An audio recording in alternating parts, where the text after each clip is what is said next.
কেমন আছো শিক্ষার্থী বন্ধুরা?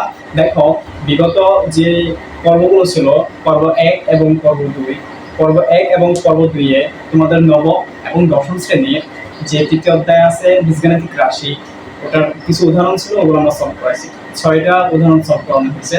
আজকে আমরা তোমাদের জন্য নিয়ে আসছি বীজগাণিতিক রাশির যে অনুশীলনের প্রশ্নের সমাধান আছে ওগুলো নিয়ে। তো আজকের এই পর্বে তোমাদের জন্য থাকবে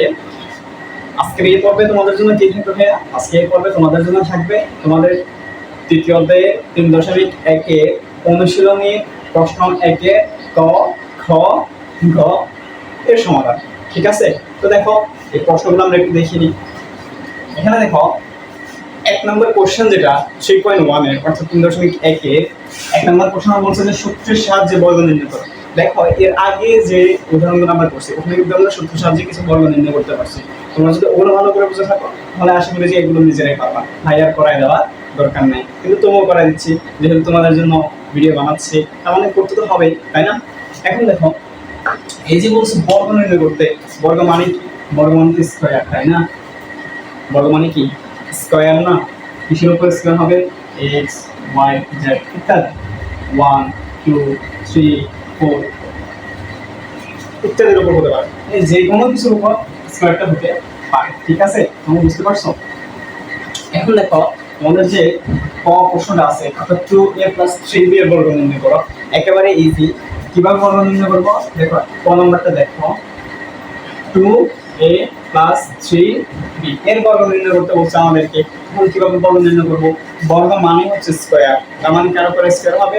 এই যে এই অংশটার উপর স্কয়ার হবে, উভয়টার উপর কিন্তু স্কয়ার দিতে হবে। তাহলে দেখো, এটাকে যদি তুমি মনে মনে a ধরো, এটাকে যদি তুমি মনে মনে b ধরো, তার সূত্রের মতো করে a + b হোল স্কয়ার সূত্র মতো। a + b হোল স্কয়ার সূত্র কি? a + b হোল স্কয়ার সূত্র হচ্ছে a square + 2ab + b square. এটা মানে, এখন দেখো এই সূত্রের দিকে তাকাও, a square + 2ab + b square. এখন এখানে তো আর a নেই, একটা পদ আছে। ঠিক আছে? একটা পদ আছে, এখানে একটা পদ আছে, এখানে দুটো পদ। প্রথম পদটাকে আমরা a ধরছি এবং দ্বিতীয় যে পদটা আছে 3b, ওটাকে আমরা b ধরছি। এখন এখানে a এর জায়গায় হবে প্রথম পদ, তার মানে a এর জায়গায় যদি প্রথম পদ হয়, প্রথম পদ কি ছিল? 2a, এর উপর কি বসবে?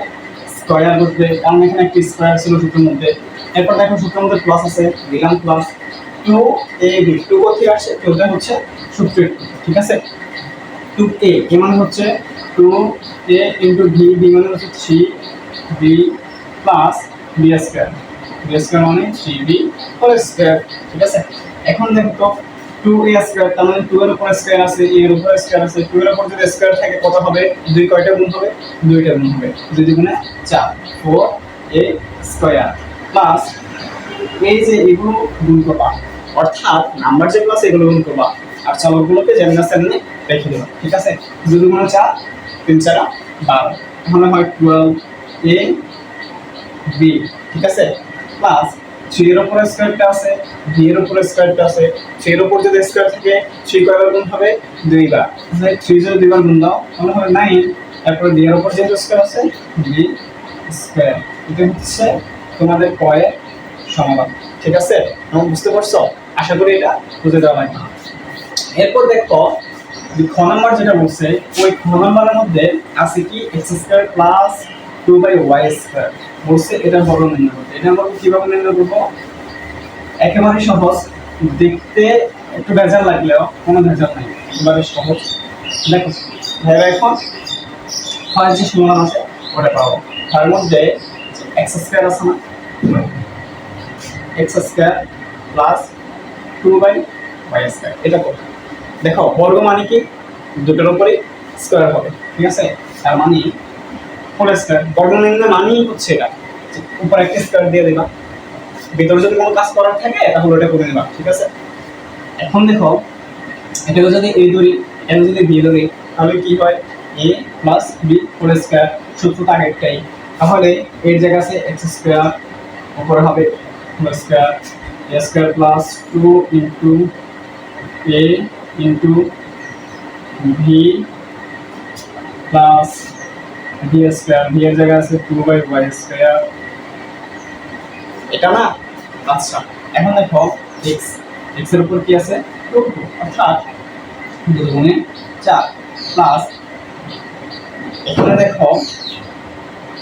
দেখো নিচে তো y স্কয়ার আছে, দিলাম y স্কয়ার অর্থাৎ লবের মধ্যে হরের মধ্যে y স্কয়ার আছে, ঠিক আছে। এখন দেখো এই যে এইগুলো সবগুলো গুণ করলাম, এগুলো সবগুলো লবের জায়গা আছে, ঠিক আছে।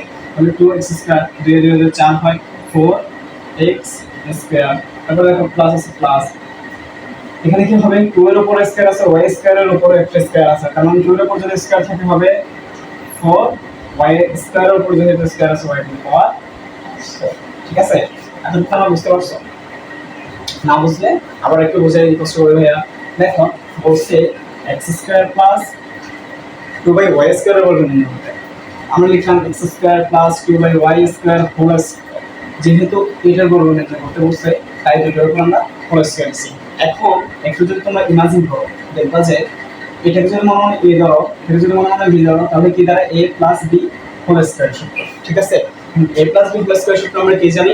a plus b whole square সূত্র আমরা জানি a স্কয়ার, তাহলে a মানে কত?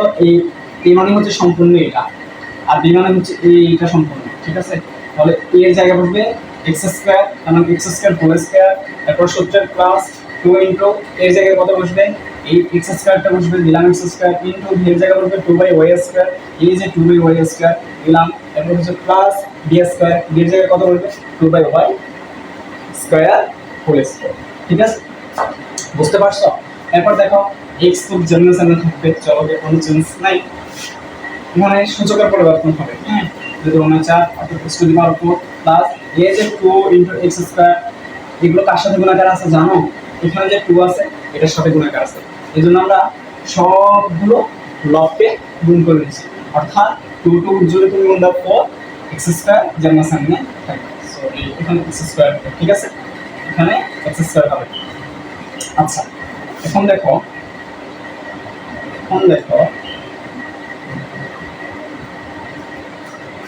নিচে ছিল কি হরে y স্কয়ার জেনারেল সামনে থাকবে, কারণ y স্কয়ার তো কাটাকাটি যায় না, যে আছে থাকে। তারপর প্লাস ছিল প্লাস 2 এর উপর স্কয়ার আছে, y স্কয়ারের উপর স্কয়ার আছে, 2 এর উপর যদি স্কয়ার থাকে হবে 2 কয়বার গুণ হবে?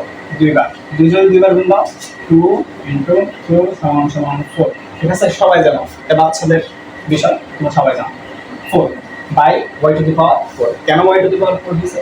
y স্কয়ারের উপর যেহেতু স্কয়ারটা আছে, তার মানে y স্কয়ার হোল স্কয়ার, এখন এই দুটোকে গুণ দিবা y to the power, clear?